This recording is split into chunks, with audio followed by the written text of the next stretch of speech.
What's happening, folks? Back with another reaction, back with some more video game music. And we're going to return to an NES game. It felt appropriate given the shirt I'm wearing, that I'm actually doing a playthrough of right now. And I've only put up the first installment, but my plan is to go through it with some relative speed, so hopefully I put out the second installment soon.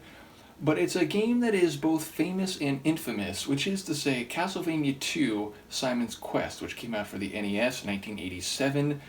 The composer for the soundtrack is Matsubara Kenichi, I believe.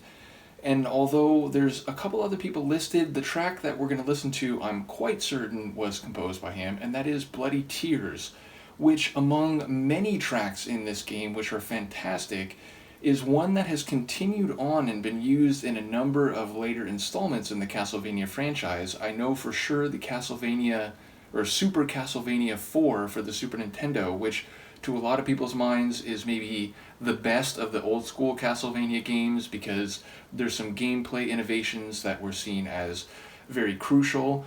But yes, it is featured in that game in a section where it plays a number of tracks from earlier installments. Now, the Castlevania 1, the original game for the Nintendo, I don't remember if that's 85 or 86, but that's a great game. I enjoy it. I've beaten it. It's a very difficult game.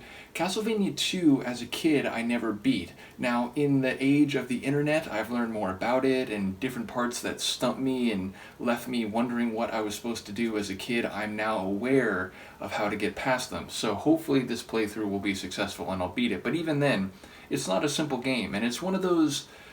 It's an action game, it's a side-scrolling game where you have to, make precise jumps and attack enemies, by hitting buttons. It's not a, let's say, old-school role-playing game where it's like turn-based combat and you have to, pick from spells or items each time the turn goes around. But it's sort of a hybrid game in that you have to go to different towns, you have a bit of freedom of motion, you have to buy increasingly better equipment and objects. All that is typical of role-playing games. So it's a bit of a hybrid and different from the first one, which was literally just run to the right and attack things, and also, I think, run to the left at times. But yes, it's a hybrid game, somewhere between an action game and a role-playing game. And despite it being famous for being cryptic and a bit difficult to understand what you're supposed to do, I think it is actually an excellent game, and I'm looking forward to beating it now as an adult. Anyway, this talk has already been much more lengthy than the duration of the tune itself, which is, some of the video game reactions I've done, the file I have is like multiple loops of the track. This one, I think it's just one full time through, so it's less than a minute. So let's give it a listen. This is from the Castlevania II Simon's Quest soundtrack by Matsubara Kenichi, and the tune is Bloody Tears.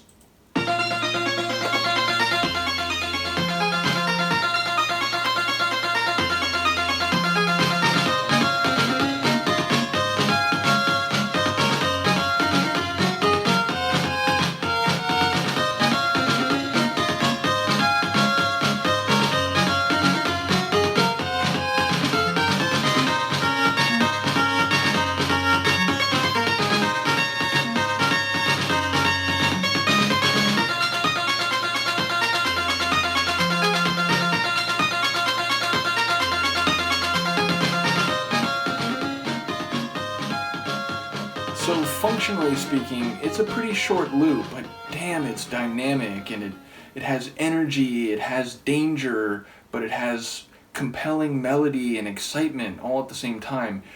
Practically speaking, it's used in outdoor areas where you fight monsters, but only during the day, and of course that's another element of the game that a lot of people have talked about, I think the angry video game nerd most notably.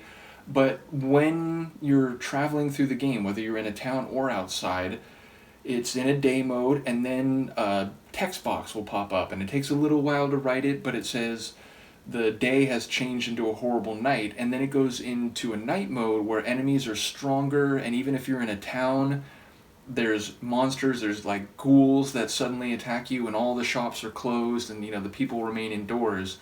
So when you're outside, this only plays during the day, and then a different music plays during the night, which is itself good.